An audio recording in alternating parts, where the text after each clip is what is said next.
ऋषु सिन्हा को बुला करके कुछ नहीं पूछा, बोला तुम किसी का नाम नहीं लोगे, तुमको हम बचा देंगे, और नाम लोगे तो तुम फंस जाओगे। सारी बड़ी मछली संतोष महल, आनंद किशोर, धर्मेंद्र, अभिलाषा, जोगेश, सबको बचाने के लिए ईडी ने इन लोगों का नाम दे दिया। तो आप ईओ कैसे हटा रहा है? आनंद किशोर जी व्हेल मछली है, ऋषु सिन्हा कितने को विदेश ले गया? आनंद किशोर जी कैसे बच जाएंगे? कैसे ईओ उनको क्लीन चिट दे देगा?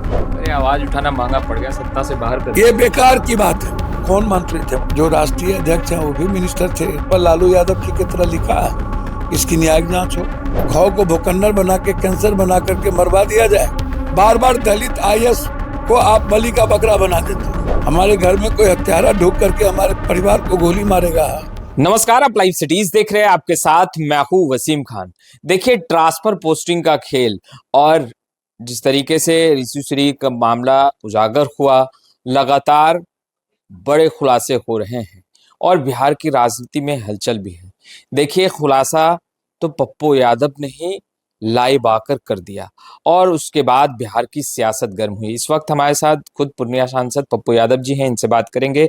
पप्पू यादव जी, ऋषु श्री का मामला लगातार तूल पकड़ता दिखाई दे रहा है। अब कई नेता जो हैं वो प्रेस कॉन्फ्रेंस भी कर रहे हैं, मगर आप तो लाइव आकर के कई खुलासा कर चुके हैं। अच्छा, एक बात बताइए, ऋषु सिन्हा श्रीवास्तव का मामला तो कोई उठाया नहीं था, सब चुप रखा था। हम साल भर पहले से इस मामले को उठा रहे हैं, 2 साल, लगभग 1.5 साल। हर दिन मैंने कहा वो भाग कहाँ गया, कहाँ गायब हो गया, कौन बचा रहा है, कौन प्लॉट लिख रहा है, कौन स्पेंटर लिख रहा है।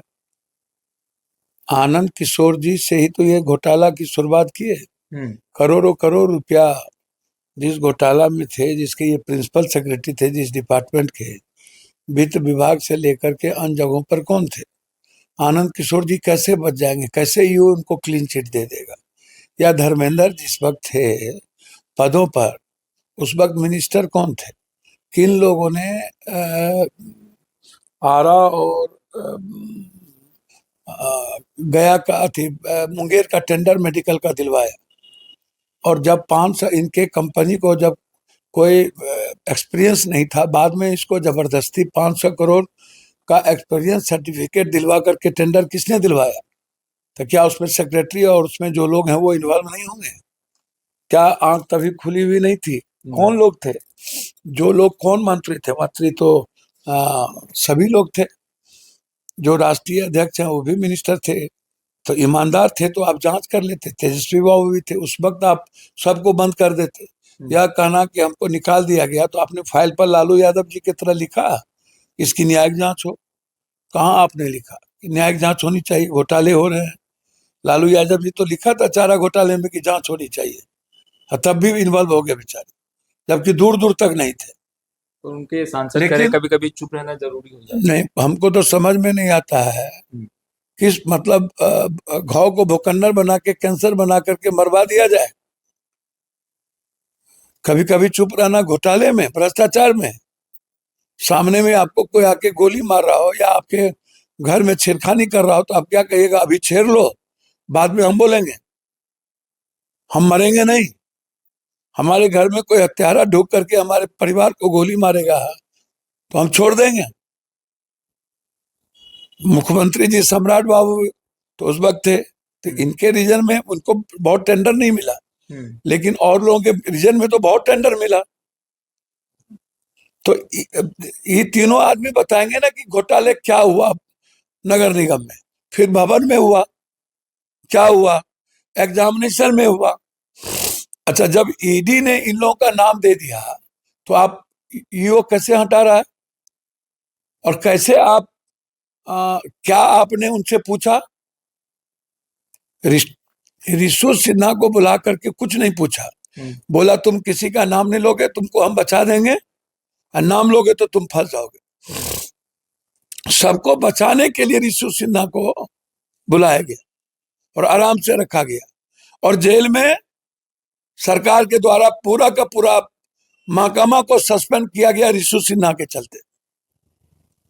ऋषु सिन्हा को बेल मिल जाए, इसके लिए सारी बड़ी मछली संतोष महल, आनंद किशोर, धर्मेंद्र, अभिलाषा, जोगेश, सबको बचाने के लिए अच्छा, जब बार बार उनको जो दलित आईएएस है जिनको फंसा दिया जाता, जेल भेज दिया था, पंजाब वाले संजीव हंस, बार बार दलित आईएएस को आप बलि का बकरा बना देते हो। आनंद किशोर जी व्हेल मछली है, सभी के सरताज है, तो आनंद किशोर जी को आप कैसे क्लीन चिट दे रहे हो? और धर्मेंद्र को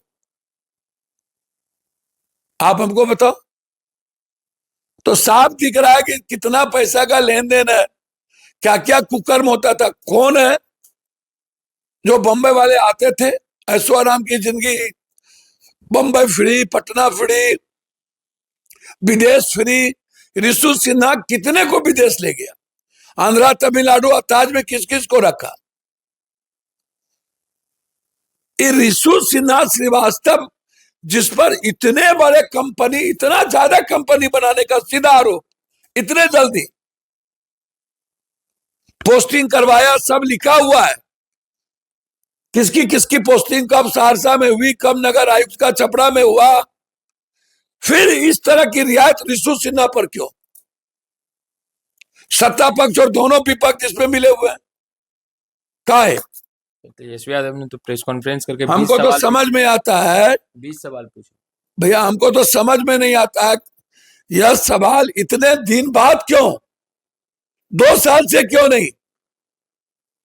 जब आप मिनिस्टर थे तब क्यों नहीं, आज क्यों? हमाम में सब नंगे, हर डाल पर उल्लू बैठा, अंजाम गुलिस्ता क्या होगा? आप ईमानदार थे तो तब आप इंक्वायरी करते,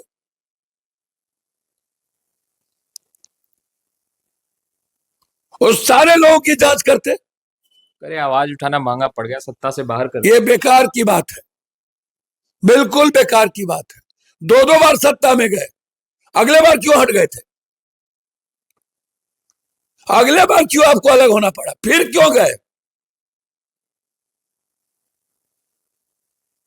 आंख में धूल नहीं झोंका जाता, सब दिखता है। एक घोटाले नहीं है, आरयू में भी है, भवन है, जल नल योजना है, आवास योजना है, नगर निगम में सब कुछ है। धीरे धीरे सब होगा, कोई नहीं बचेगा। सर, ट्रांसफर पोस्टिंग में भी कमीशन की बात जो है वो निकल कर सामने आ रही है। अच्छा, ट्रांसफर पोस्टिंग बगैर कमीशन के कुछ होता है कभी? अच्छे पदाधिकारी क्यों हटा दिए जाते हैं? अच्छा, ये तो बड़ा उद्योग है, ट्रांसफर पोस्टिंग बड़ा उद्योग। हम किसी व्यक्ति पर आरोप नहीं लगा सकते, लेकिन ये बड़ा उद्योग है। बगैर पैसे के कोई गेम नहीं हो सकता इस हिंदुस्तान में। पैसा ही भगवान है, पैसा ही ईमान है, पैसा ही माए बाप है। महात्मा गांधी का जो नोट है ना, ये इंसानियत को, मानवता को, सब कुछ को खत्म कर दिया है, और इससे बड़ा कुछ है ही नहीं। सर, लॉ एंड ऑर्डर को लेकर के लगातार जिस तरीके से मुख्यमंत्री सम्राट चौधरी का बयान निकल कर सामने आया कि भाई अपराधियों का सफाया होगा, मगर बीते दिनों आप अस्थामा गए थे, जिस तरीके से जात पूछकर मार दिया गया, और आज आप छपरा जा रहे हैं, कैसे देख रहे हैं? लगातार हुआ है, कोई बच रहा है? अब ये पूर्णिया में 2 दिनों में कई हत्या हो गई। आज लगभग 2 दर्जन से ऊपर हत्या है पूरे बिहार में। कहीं बच्ची का लाश मिल रहा है बोरा में, बेगूसराय में 2 मर्डर हो गए, नालंदा में हो गए। 1,000-100 रुपये के चलते मर्डर हो जाता है, 10 रुपये के चलते मर्डर हो जाता है। छपरा में जो 2 चाचा को मारा गया था, उसके भतीजा को मार दिया, गवाही को। कोई डर और कानून का डर है क्या? आप यदि जातीय बाइफर्केशन में लगे रहोगे, जातीय उन्माद पैदा करोगे और राजनीतिक हत्या करोगे, कानून से ऊपर अपने को बन जाओगे, तो फिर अपराधी और माफियाओं को डर कहां से होगा? सारा बालू शराब माफिया तो एंजॉय कर ही रहा है, मजे ले ही रहा है। जमीन माफिया सब तो सत्ता से चिपक जाता है, और सत्ता और विपक्ष दोनों को मैनेज रखता है ये माफिया लोग, बालू शराब सब मेरे अंगने में, ये सबके अंगने के कठपुतली हैं। तो कोई घर, कोई बच्ची सुरक्षित है क्या? कोई स्कूल से जा रहे हैं उठा ले रहे हैं, कोचिंग से जा रहे हैं उठा ले रहे हैं, खेत में जा रहे हैं उठा के लेके चले जा रहे हैं। तो नाम ना इकबाल है सरकार का, सरकार सिर्फ ढिंढोरा पीटती है, हवाई की सरकार है, जो मन में आता है सो बोलते हैं, अहंकार है, अपने राजनीतिक दुश्मन के खिलाफ सिर्फ लगे रहते हैं कि इसको कैसे खत्म किया जाए। तो पहले इन लोगों को अपने पॉलिटिकल जो एनिमी है, जो इनको जगाता है और इनका सपोर्ट करता है कि आप जगिए, पहले उसी को मरवा लो, सबको मरवा दो। इन्हें माफिया से, जमीन, बालू, शराब, ड्रग्स, गांजा माफिया से कोई लेना देना नहीं। इन्हें इनको जो वोट देता है उस जाति के क्रिमिनल से कोई लेना देना नहीं। पॉलिटिकल जाति कौन इनको वोट नहीं देता है उसको टारगेट करो। आप कह रहे हैं जात देखकर कार्रवाई होगी। आप देख लीजिए पूरा।